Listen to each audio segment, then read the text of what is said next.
Démarré il y a 2 ans et demi. Et ensuite, ben, je vais avoir le privilège de vous partager un message de la parole de Dieu. Donc, pour vous mettre peut-être dans la disposition qui nous a amenés à avoir vraiment à cœur, à voir comme venant du Seigneur, le démarrage de cette école-là, j'aimerais vous partager quelques passages. Euh, Vous allez voir, c'est vraiment lié à ce pourquoi nous avons eu à cœur de démarrer l'école qu'on appelle la FTS, là. Euh, Permettez-moi de vous lire ce que le Seigneur a dit à Josué avant de faire la conquête du pays promis. Donc, Dieu avait dit, fortifie-toi seulement et aie bon courage, en agissant fidèlement selon toute la loi que Moïse, mon serviteur, t'a prescrite. Ne t'en détourne ni à droite ni à gauche, afin de réussir dans tout ce que tu entreprendras. Que ce livre de la loi ne s'éloigne point de ta bouche, médite-le jour et nuit, pour agir fidèlement selon tout ce qui y est écrit. Car c'est alors que tu auras du succès dans tes entreprises, c'est alors que tu réussiras. C'est assez surprenant. Vous savez, si on se fie au livre des Nombres, hein, ces recensements qu'on a dans Nombres, chapitre 1 et 2, euh, il y avait peut-être à l'époque de Josué 600 quelques mille hommes, entre 20 et 60. Rajouter les femmes et les enfants, on était probablement à peu près 2 millions de personnes. Moi, j'aurais cru, quand tu as 2 millions de personnes qui vont débuter une conquête, que les choses importantes pour avoir du succès, c'était des notions d'économie, des notions de communication, certainement des notions de technique militaire, des notions médicales et d'hygiène. On est 2 millions de personnes dans le désert. Mais il semble que la chose la plus importante qui prend toute la place, c'est de connaître la Bible. Pas seulement une portion, toute la Bible, pour la mettre complètement en pratique. Continuons. OK? Dans Deutéronome 17, on est très peu de temps, hein, avant Josué 1, on est dans presque dans le même moment. On a dans Deutéronome 17 des instructions pour quand il y aurait un roi qui régnerait sur Israël. Voici ce que l'Éternel dit. Quand il s'assiera sur le trône de son royaume, il écrira pour lui dans un livre une copie de cette loi, qu'il prendra auprès des sacrificateurs, les Lévites. Il devra l'avoir avec lui et y lire tous les jours de sa vie, afin qu'il apprenne à craindre l'Éternel son Dieu, à observer et à mettre en pratique toutes les paroles de cette loi et toutes ses ordonnances, afin que son cœur ne s'élève point au-dessus de ses frères et qu'il ne se détourne de ses commandements ni à droite ni à gauche, afin qu'il prolonge ses jours dans son royaume, lui et ses enfants au milieu d'Israël. Quand il allait avoir un roi, il devait copier la Bible à la main, faire sa propre copie qu'il garderait toujours avec lui pour complètement la mettre en pratique. Et ça, Dieu dit que ça aurait un effet sur son cœur, pour pas qu'il soit condescendant de par la position d'autorité. Continuons. Dans les psaumes, on a heureux l'homme qui trouve son plaisir dans la loi de l'Éternel et qui la médite jour et nuit. Il y a un lien entre la joie dont notre sœur nous a parlé durant la louange et la parole de Dieu. Dans Esdras, au retour des 70 ans d'exil, quand il fallait tout rebâtir, qu'est-ce qu'on a comme spécialiste que Dieu envoie? Est-ce que c'est un spécialiste de la construction, des finances?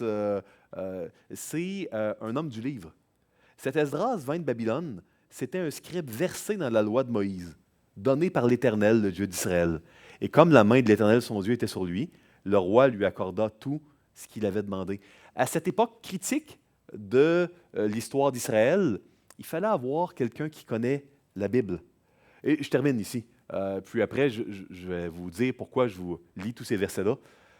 Les dernières paroles de Jésus qu'il a données à ses disciples avant de s'élever dans l'ascension au ciel.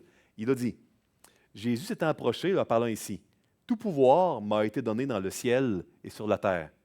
Allez, faites de toutes les nations des disciples, les baptisant au nom du Père, du Fils et du Saint-Esprit. » Puis écoutez bien ça. « Et enseignez-leur à observer tout ce que je vous ai prescrit. Et voici, je suis avec vous tous les jours jusqu'à la fin du monde. » Voyez-vous comment ce qui est le plus important du début de la Bible jusqu'à la fin, peu importe les défis, peu importe les difficultés, peu importe les entreprises, Dieu veut qu'on connaisse sa parole vivante. Qu'elle soit dans notre cœur et que cette parole-là ne soit pas seulement appliquée, révérée, chérie, connue en partie ou en général ou en sommaire, mais toute la Bible au complet. Et c'est la mission que le Seigneur nous a donnée avant de s'élever au ciel. Et on a eu à cœur, il y a à peu près 2 ans et demi, un groupe de personnes et moi-même, de démarrer une école qui allait donner des cours de Bible. Il y a 3 types de cours à la faculté de théologie Scriptura.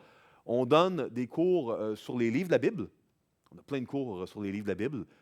On donne des cours sur comment l'appliquer. On appelle ça le counseling biblique. Donc, comment connecter et appliquer la Bible d'une manière qui est pertinente, qui n'est pas simpliste. Et on donne des cours de grec et d'hébreu pour savoir comment la lire dans l'original, parce que la Bible a été écrite en grec et en hébreu, et comment bien interpréter le sens de chaque passage. Donc, notre but est vraiment d'aider chaque croyant, chaque croyante qui désire pousser un peu plus sa connaissance biblique pour sa vie à le faire. On a des cours en ligne et des cours en présentiel. Il y a des gens qui sont venus parmi nous pour faire le programme à temps plein. On peut faire vraiment un bac ou une maîtrise à temps plein en 3 ans, ou on peut faire à distance, par vidéo, on peut faire vraiment un cours par semestre. On peut faire des cours à la carte avec ou sans crédit. Et tous ces cours sont reconnus par notre partenaire en Californie, le Master Academy International. Plusieurs d'entre vous connaissez peut-être le ministère de John MacArthur. Donc, c'est l'école, le réseau d'écoles qu'il a démarré. Nous sommes liés vraiment à ce partenaire-là pour l'émission de bac et de maîtrise là, à la fin. Donc, si jamais il y a des gens qui désirent prier pour nous, qui désirent vraiment être partenaires avec nous d'une manière ou d'une autre, c'est possible. Nous avons une table et Alex Lopez, qui travaille à temps plein pour l'école, est venu avec moi ce matin. Si vous avez des questions parce que vous voulez prendre des cours, vous voulez prier pour nous, vous voulez vous impliquer, c'est une entreprise vraiment qui est importante que d'enseigner la parole de Dieu. Vous savez, moi je croyais que une école qui enseigne la Bible d'une manière littérale, donc des cours conservateurs au niveau de la Bible. J'avais l'impression, il y a 2 ans, qu'on servirait un petit nombre. Et puis, on est parti avec 4 personnes. Le 2e semestre, j'étais tout content, on était 8. Le 3e, ça avait encore doublé, on était 16. Je me disais, hein, ça va sûrement arrêter de doubler. Nous sommes présentement 50 et on attend 100 étudiants pour le mois d'août, à peu près. Donc, on a presque peut-être un tiers de nos étudiants qui sont à distance en Europe, en France particulièrement, et la majorité qui sont au Québec, de différentes familles d'églises et puis de différents coins du Québec. On a sur notre site web tous les cours affichés presque 1 an d'avance. On a des professeurs d'un peu partout dans le monde, de Suisse, de France et des États-Unis qui viennent vraiment tout le temps 1 semaine. Nos cours durent toujours 1 semaine. On a 14 cours d'1 semaine à peu près par année. Il n'y a que les cours de langue hébreu et grec qui durent 2 semaines. Sinon, c'est des cours vraiment qui peuvent être faits en présentiel ou à distance. Et notre désir est que les étudiants puissent développer un amour pour la Bible. Pas seulement la connaître comme d'une manière théorique, mais puissent l'aimer, puissent aimer Dieu de plus en plus et aimer l'Église locale, les assemblées locales. Pour nous, c'est des valeurs qui sont vraiment clés. Maintenant, les 2 types de programmes qu'on offre, c'est des programmes en études pastorales pour les gens qui veulent devenir ouvriers, ou on a également le bac et la maîtrise pour être conseiller ou conseillère biblique. Et là, on a des frères et des sœurs qui veulent s'outiller pour être conseiller, conseillère biblique. C'est les deux voies, là, la voie pastorale ou la voie counseling biblique qu'on offre. Et on peut faire des cours à la carte ou aller vers un bac ou une maîtrise. Comme je le mentionnais, c'est distance ou présentiel. Et il y a quelques étudiants à temps plein. On est à peu près 15 étudiants à temps plein. qui viennent de différentes régions du Québec et même de l'Europe. Présentement, on avait un peu plus d'étudiants européens qui ont déménagé au Québec pour faire le cours. On a au mois d'août, à la mi-août, un étudiant de Taïwan qui démarre un bac, qui est le programme Bac Maîtrise en 4 ans et demi. Il vient de Word of Life, Taïwan, et veut retourner pour être ouvrier du Seigneur là-bas. Et on va avoir le privilège de l'accueillir dès la mi-août. On a donc plusieurs besoins. On a, oui, des besoins financiers, mais le besoin le plus important, c'est le besoin de prière. Parce que c'est une œuvre du Seigneur. Le Seigneur va toujours fournir adéquatement les personnes pour œuvrer, et puis les professeurs, et puis les argents. Mais si on veut vraiment rester attaché à Dieu, si on veut être certain qu'on puisse résister aux attaques de notre adversaire, le diable, qui est bien réel, on a besoin de prière. Et si vous voulez vous engager à prier pour nous, c'est le plus beau cadeau, le plus beau support que vous pouvez faire. On a un groupe de personnes qui s'engagent à prier tous les jours et on leur donne tous les 2 semaines des requêtes de prière, vraiment pour être à jour.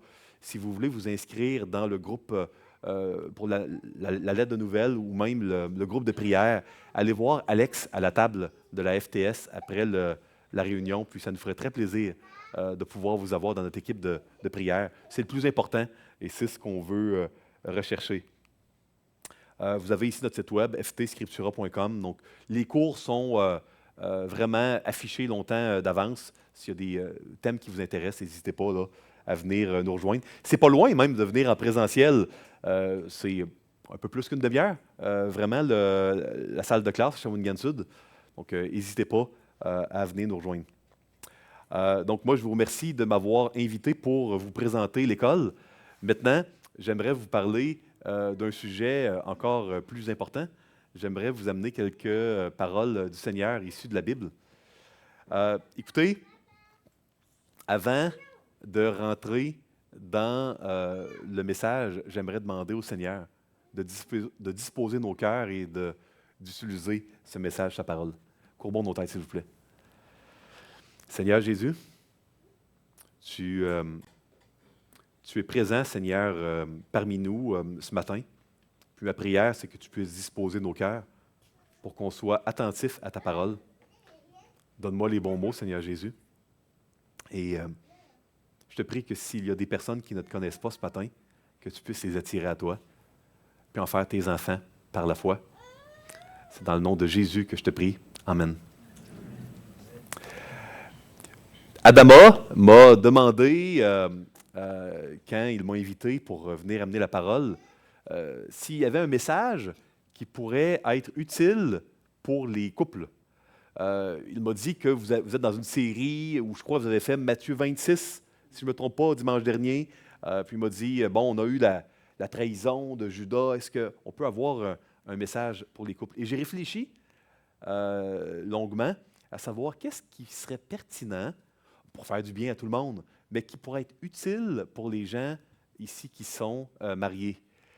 Et je me suis rappelé que dans les 17 dernières années où j'ai eu le privilège d'être conseiller, de faire conseiller biblique, d'accompagner des croyants, des croyantes, des couples avec la parole de Dieu, la colère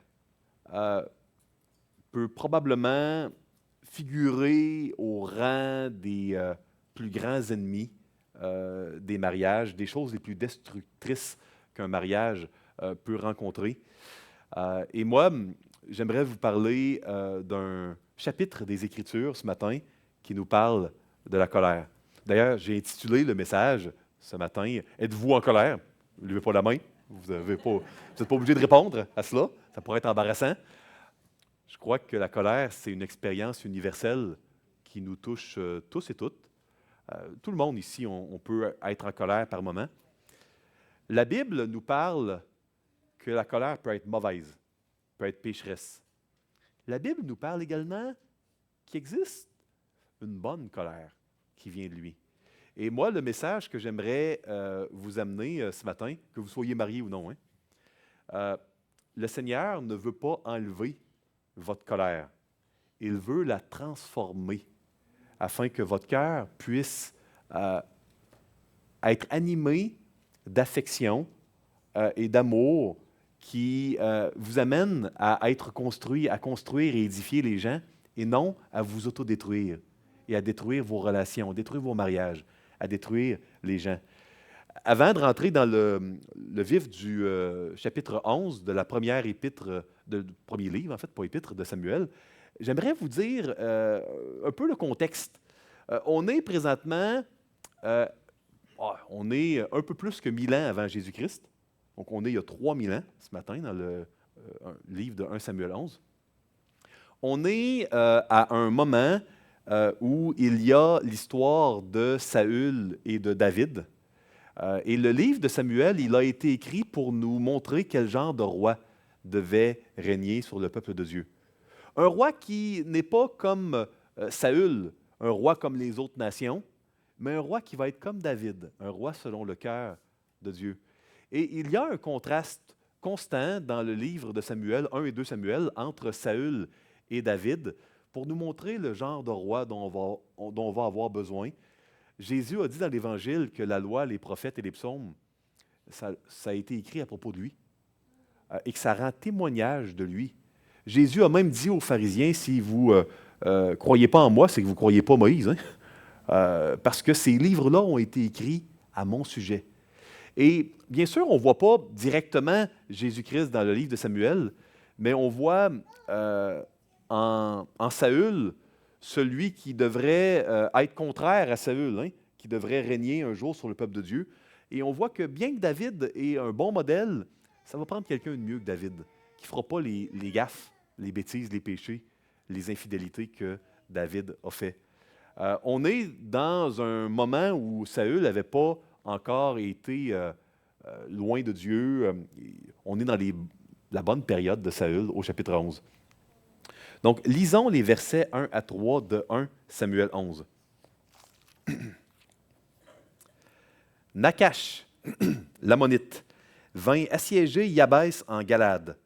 Tous les habitants de Yabès dirent à Nakash, « Traite alliance avec nous, et nous te servirons. » Mais Nakash, l'Ammonite, leur répondit, « Je traiterai avec vous à la condition que je vous crève à tous l'œil droit, et que j'imprime ainsi un opprobre sur tout Israël. » Les anciens d'Yabès lui dirent, « Accorde-nous une trêve de 7 jours, afin que nous envoyions des messagers dans tout le territoire d'Israël.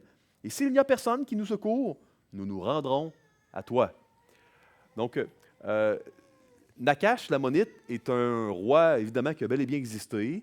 Non seulement la Bible nous en parle, mais on a retrouvé dans les années 40 à Qumran des textes dans les manuscrits de la mer Morte qui nous parlent de Nakash, qui a conquis le territoire à l'est du Jourdain, dans le pays de Galade. Et puis, c'était un roi qui portait bien son nom. Nakash, en hébreu ancien, ça veut dire serpent. Donc, par exemple, le serpent dans le jardin d'Éden, là, dans Genèse 3, c'est Nakash dans l'original. Donc, on peut se demander quel genre de mère va appeler son petit bébé Nakash, hein, le petit serpent. On pourrait dire, c'est curieux. Peut-être que les serpents étaient très, très bien vus par les Ammonites. J'ai bien peur que non. Les Ammonites étaient un peuple cruel, sanguinaire, un peuple où la violence, la domination étaient les valeurs les plus prisées. Leur dieu, Milcom, était une véritable abomination. Son autre nom, à Milcom, on l'appelait l'abomination des Ammonites.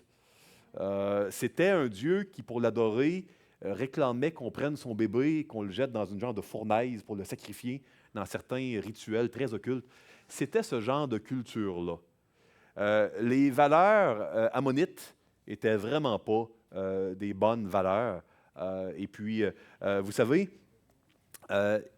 ce fils, hein, ce roi-là, Nakash, portait bien son nom, parce que ce n'est pas les grands peuples. Dans les manuscrits de la mer Morte, on voit qu'ils attaquaient les petits villages, les endroits sans défense, les personnes où il n'y aurait pas d'aide qui viendraient les secourir. Et on voit que dès qu'il arrive à Yabès, qui est un petit territoire, peut-être que vous voyez sur la map ici, qu'il y a un léger filet bleu qui sépare Israël, qu'on appelle le Jourdain. Vous avez en bas la mer Morte ou mer de sel, et en haut le fameux lac de Galilée, lac de Tibériade. Et vous avez 2 tribus et demie qui sont à l'est, à droite du Jourdain. Ruben, la moitié de la tribu de Manassé, et Gad. Et tout le fort d'Israël est à gauche. Donc, le Jourdain était une frontière naturelle. Et vous avez, à côté des 2 tribus et demie, vous avez les Ammonites et les Moabites, les Syriens au nord. Donc, d'après vous, quand il y avait des guerres avec les ennemis d'Israël, qui étaient les premiers à être attaqués? Ben, le pays de Galade, hein, les 2 tribus et demie à l'est du Jourdain. Les gens de Yabès en Galade étaient vraiment aux frontières. Et souvent, c'était tellement difficile de traverser le Jourdain, il n'y avait pas de traversier, pas de pont, pas de bateau. Ça fait que, bon, les gens ne venaient pas toujours à la rescousse de leurs amis dans le pays de Galade. Et à l'inverse, s'il y avait une guerre en Israël, les gens dans le pays de Galade, souvent, ne se sentaient pas concernés. Ils se sentaient très, très loin de toutes ces choses-là. Ils se sentaient à part. Et il y avait eu une guerre civile que vous pouvez lire dans Juges chapitre 20, quelques temps avant.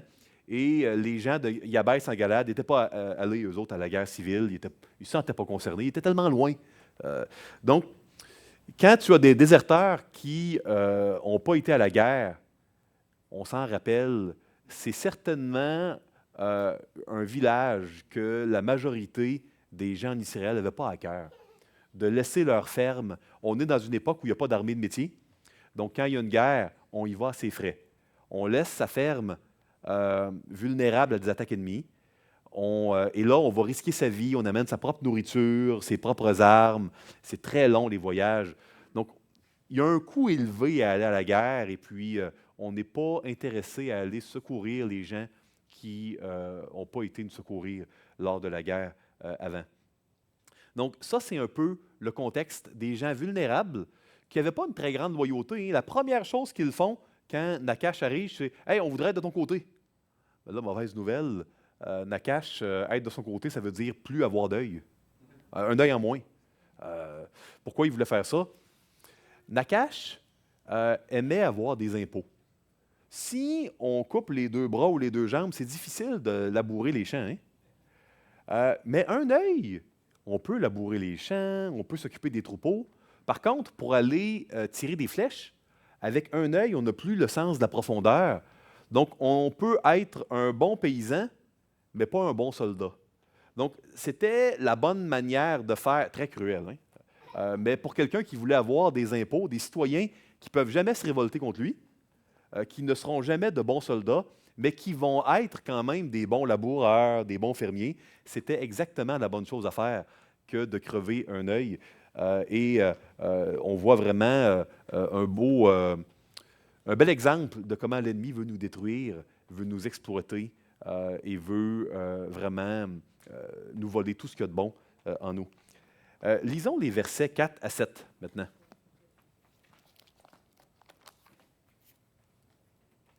Les messagers arrivèrent à Gibéa de Saül et dirent ces choses aux oreilles du peuple. Et tout le peuple éleva la voix et pleura. Et voici, Saül revenait des champs derrière ses bœufs et il dit, « Qu'a donc le peuple pour pleurer? » On lui raconta ce qu'avaient dit ceux de Yabès. Dès que Saül eut entendu ces choses, il fut saisi par l'Esprit de Dieu. Et sa colère s'enflamma fortement. Il prit une paire de bœufs et les coupa en morceaux, qu'il envoya par les messagers dans tout le territoire d'Israël en disant, « Quiconque ne marchera pas à la suite de Saül et de Samuel aura ses bœufs traités de la même manière. » La terreur de l'Éternel s'empara du peuple qui se mit en marche comme un seul homme. Ici, c'est particulier parce que le peuple a pleuré quand il a appris cette malheureuse histoire-là, que les gens de Yabès allaient être détruits ou mutilés.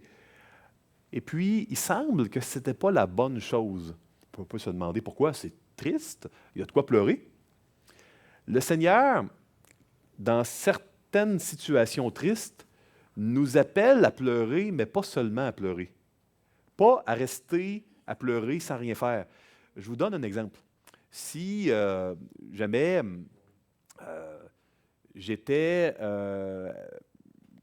frais sorti d'un cours de secourisme, puis d'aide vraiment là, avec le RCR, réanimation, tout ça. Puis je suis au restaurant avec vous. Puis soudainement, à côté de nous, il y a quelqu'un qui s'est étouffé ou qui tombe en arrêt cardiaque. Puis on vient de suivre l'avant-veille, les cours. Puis là, je vois la personne, puis là, je vous dis, ouais, elle va mourir, puis je me mets à pleurer à table. Puis je ne vais pas aider. Puis j'ai même un épipène pour... j'ai tout l'équipement avec moi, mais je ne fais rien. Je fais juste pleurer. Ou encore, pire, je vois vraiment quelqu'un, je vois un petit garçon, une petite fille qui est en train, a fui son père, sa mère, est en train de traverser un boulevard très, très passant. Ça pourrait être dangereux, il pourrait y avoir un accident. Puis là, je me mets à pleurer. Je pourrais juste me lever, prendre le petit, mais je me mets à pleurer, puis je ne fais rien. Vous comprenez? Ça serait scandaleux, hein? Ça serait scandaleux parce que on peut pleurer si on veut, mais il faut réanimer la personne. Si on a le moyen de réanimer et de sauver une vie, sauver un petit, une petite, vous comprenez? Et ça, c'est la même chose. Le peuple devait être solidaire. Et on voit une colère sainte. Je me suis dit, pour vous parler de la colère, du fait que Dieu ne veut pas enlever notre colère, mais veut la transformer, je vais devoir fournir à mes amis de l'Assemblée du Cap de la Madeleine un texte où il y a une colère qui est sainte. Puis, parfois, on pense à Jésus, hein, quand il a renversé les tables dans le temple. Mais je me suis dit, les gens pourraient peut-être me dire, Matthieu, on n'est pas Jésus, nous. Je me suis dit, prenons un incroyant. Parce que Saül, là, on ne le reverra pas au ciel. Parce que si vous lisez 1 Samuel 28, il est dit qu'il est l'ennemi de l'Éternel. Il n'y aura pas les ennemis de l'Éternel au ciel. Et je trouvais ça particulièrement intéressant de voir un exemple d'une bonne colère qu'un incroyant a fait. Donc, si un incroyant peut être animé d'une bonne colère, vous et moi qui avons l'Esprit de Dieu, qui sommes des enfants de Dieu, on peut aussi, hein? Vous êtes d'accord avec moi? Comment je fais pour vous dire que c'est une sainte colère? Ben, relisons le texte tranquillement. Hein? Ça dit que, verset 6, Saül fut saisi par l'Esprit de Dieu, virgule, et sa colère s'enflamma fortement. Si l'Esprit de Dieu te saisit et que la conséquence de l'Esprit de Dieu qui te saisit, c'est d'une colère, ben, il serait difficile de dire que la colère n'a pas été bonne si c'est sous l'action de l'Esprit de Dieu qui te saisit que cette colère-là a pris place. Et vous allez voir que c'est une colère qui est très spéciale. Une colère qui n'est pas une colère personnelle. Ce n'est pas une colère contre des personnes, mais contre une situation. C'est une colère qui également est remplie d'amour, d'esprit de sacrifice et de grâce. Elle qualifie pratiquement tous les fruits de l'esprit de Galate, cette colère-là, et on va le voir dans le reste du chapitre. On voit dans Éphésiens 4, si vous vous mettez en colère, ne péchez point, que le soleil ne se couche pas sur votre colère. On voit ici que certainement, on peut déduire, si l'apôtre Paul dit péchez pas quand vous êtes en colère, ça suppose qu'il est possible de ne pas pécher. Hein? Sinon, l'apôtre Paul ne nous dirait pas ça. On voit également dans le psaume 4, si vous vous mettez en colère, ne péchez pas, parlez dans votre cœur sur votre lit et faites silence. On voit dans le psaume 4 également qu'il existe une colère qui n'est pas pécheresse. Et on va voir ensemble que cette colère-là, la colère, c'est quand on ressent la présence d'une injustice. Le Seigneur nous dit de ne pas juger le cœur des autres. Donc, notre colère ne doit jamais être contre des personnes, mais contre des situations. Et la colère qui perdure et qui devient une amertume, le soleil se couche sur notre colère, elle ne vient pas de Dieu, cette colère-là. Mais d'être saisi par des situations injustes et d'une manière qui n'est pas axée sur nous, mais axée sur Dieu. Chercher avec la maîtrise de soi, mû par l'amour et la grâce, à aider, à sacrifier. Ça, c'est une bonne colère. Et puis, c'est une colère dont on aurait besoin plus souvent. Et Dieu, il veut transformer notre mauvaise colère dans nos couples, dans notre famille, dans notre vie en général, pour qu'elle soit plus centrée sur une personne, qu'elle soit plus amère, qu'elle ne recherche plus notre propre bien, mais qu'elle soit remplie d'esprit de sacrifice et qu'elle cherche à faire bouger les choses par amour. Et c'est ça que Saül a fait. Donc, la colère, quand il y a vraiment injustice, elle est justifiée, mais ça ne doit pas être contre une personne. Parce que ne jugez point de crainte d'être vous-même jugé, comme nous dit le Seigneur dans l'Évangile de Luc. Puis elle doit toujours provenir de l'amour. Lisons des versets 8 à 11 maintenant. Saül en fit la revue à Bézek. Ah, puis ici, peut-être que vous vous dites, peut-être que la colère de Saül était bonne, mais pourquoi il a fait une boucherie pareille, de prendre un bœuf puis de le découper? Franchement, la cruauté animale, on repassera. C'est pas ça qui s'est passé. Comprenez que quand on veut évaluer la culture d'un autre pays, 3000 ans plus tard, certainement qu'il va nous manquer des codes culturels. Et puis, pour nous, je comprends qu'au Québec, on appellerait la Société protectrice des animaux ou on appellerait la police si on voyait quelqu'un qui coupe en morceaux un bœuf vivant. Parce que culturellement, ce n'est pas quelque chose qu'on fait au Québec. Mais c'était une manière de communiquer il y a 3000 ans en Israël qu'il y avait quelque chose de grave qui venait de se produire et que tout le peuple devait se réunir pour la guerre. Cette tradition-là provient de la fin du chapitre 19 du livre des Juges. Donc, si vous lisez Juge 19, vous allez voir que ça vient de là, cette manière vraiment curieuse, un peu étrange pour nous, les Québécois, 3000 ans plus tard. Mais vous devez vous mettre dans la peau de l'époque. Ce n'était pas étrange à l'époque. Ça l'est pour nous, mais à l'époque, ça ne l'était pas. Okay? Donc, 8 à 11. Saül en fit la revue à Bézek. Les enfants d'Israël étaient 300 000 et les hommes de Juda 30 000. Ils dirent aux messagers qui étaient venus, « Vous parlerez ainsi aux habitants de Yabès en Galade. Demain, vous aurez du secours quand le soleil sera dans sa chaleur. » On n'a pas de montre, hein, fait que ça veut dire au lieu de dire quand il va être midi ou 13 heures, ben, quand le soleil il va faire chaud. On parlait comme ça il y a 3000 ans. Les messagers portèrent cette nouvelle à ceux de Yabès qui furent remplis de joie. Et ils dirent aux Ammonites, « Demain, nous nous rendrons à vous, et vous nous traiterez comme bon vous semblera. » Verset 11. Le lendemain, Saül divisa le peuple en 3 quarts. Ils pénétrèrent dans le camp des Ammonites à la veille du matin, et ils les battirent jusqu'à la chaleur du jour. Ceux qui échappèrent furent dispersés, et il n'en resta pas 2 ensemble. On voit que les gens ont payé le prix. Saül, saisi de l'Esprit de Dieu, a vu une injustice. Ces gens-là ne lui avaient pas rendu l'appareil jadis au peuple d'Israël, mais par pure grâce, par amour de Dieu et de son peuple, par amour du prochain, ils ont été à l'action. Peut-être que vous vous dites, ben moi, je ne suis pas fermier, je ne suis pas dans les militaires, ça n'a pas rapport, tout ça.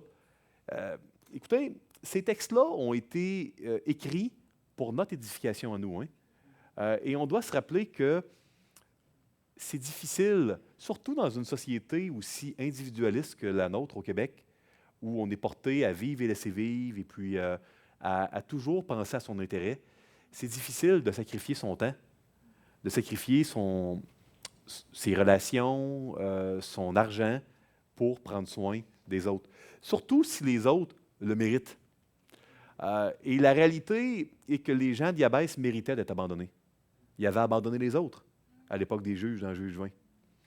Est-ce que vous en connaissez, vous, des gens qui méritent d'être abandonnés ou qui ne méritent pas d'être votre ami, qui ne méritent pas votre pardon? Dans le mariage, est-ce que c'est toujours égal? Est-ce qu'on a l'impression parfois qu'on a donné plus que l'autre et puis que l'autre ne mérite plus notre amour, ne mérite plus notre patience, ne mérite plus notre pardon, ne mérite plus notre admiration, notre estime, notre affection? C'est facile d'en arriver là et puis de dire peut-être que l'autre aurait besoin d'être encouragé, mais je n'ai pas le goût d'encourager parce que l'autre ne m'a pas encouragé, moi, en pareille circonstance. Ou pourquoi moi je pardonnerais quand l'autre ne m'a pas pardonné des choses moindres. Puis le Seigneur, il veut qu'on ait encore les yeux de notre cœur fixés sur lui, puis qu'on se rappelle qu'on vit pour lui. On est le peuple de Dieu, nous, de la Nouvelle Alliance. On est l'Église. L'Église, ce n'est pas les bâtiments, c'est les personnes dans les bâtiments. C'est ceux qui sont des enfants de Dieu. Le Seigneur Jésus nous a rachetés à prix élevé au prix de son sang. Nous sommes sa propriété, sa possession. Quand on chante notre roi. Et puis le Seigneur veut qu'on soit ému par la souffrance des autres, par les difficultés que vivent les autres, mais ça doit passer par un abandon de nos cœurs, ça doit passer par un pardon qu'on accorde euh, aux gens d'Yabès en Galade dans notre vie.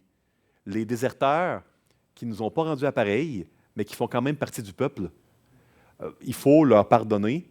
Il faut leur pardonner parce que le Seigneur nous a pardonné tellement plus. Puis il faut être capable de dire, moi je passe l'ardoise, puis je vais suivre Dieu.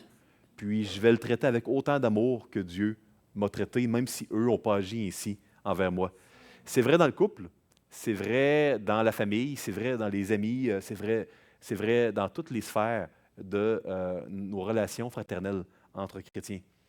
Et parfois, on a à payer le prix et à investir du temps et de l'argent. Cette guerre-là a coûté du temps et de l'argent aux gens, mais ils l'ont fait sous l'action de l'Esprit de Dieu.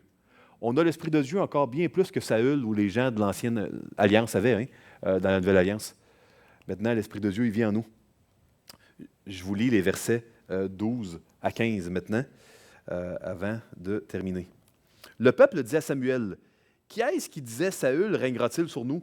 Livrez ces gens et nous les ferons mourir. » Mais Saül dit, « Personne ne sera mis à mort en ce jour, car aujourd'hui l'Éternel a opéré une délivrance en Israël. » Et Samuel dit au peuple, « Venez et allons à Gilgal pour y confirmer la royauté. » Tout le peuple se rendit à Gilgal et ils établirent Saül pour roi devant l'Éternel à Gilgal. Là, ils offrirent des sacrifices d'action de grâce devant l'Éternel. Et là, Saül et tous les hommes d'Israël se livrèrent à de grandes réjouissances. C'est intéressant parce que après cette victoire-là, on célèbre l'alliance puis le nom de Dieu. Gilgal, c'était dans Josué 5 l'endroit où le peuple avait vraiment célébré la Pâque, s'était fait circoncire et puis s'était consacré à Dieu avant la conquête du pays promis. Un lieu d'alliance, un lieu spécial où on se rappelle vraiment que c'est le lieu d'engagement d'Israël envers Dieu. Et c'est là qu'on va fêter la victoire. La victoire, elle n'est pas centrée sur Saül ou sur on vous en a fait une bonne, vous les gens de Yabès, vous nous en devez une. On fait simplement célébrer le Seigneur et son alliance. Et Saül avait une belle opportunité de se débarrasser d'ennemis politiques parce que juste avant le chapitre 11, il y avait des gens qui ne voulaient pas de Saül pour roi, puis qui s'opposaient vraiment à ce que Saül soit roi. Puis là, il y a des gens qui disent, « Qui ne voulait pas de Saül? Hein, on va les tuer. » Saül aurait pu dire, « Ben moi, ça ne vient pas de moi, mais je vous laisse faire. Faites ce qui vous semble bon. » Aurait pu rester silencieux, tu sais, pour se laver un peu les mains de cela en disant, « Moi, je ne suis pas responsable de s'il y en a qui tuent, mais quelques ennemis de moins, ça va être pratique. » Saül n'a pas fait ça. Il a pris la défense de ceux qui ne voulaient pas de lui.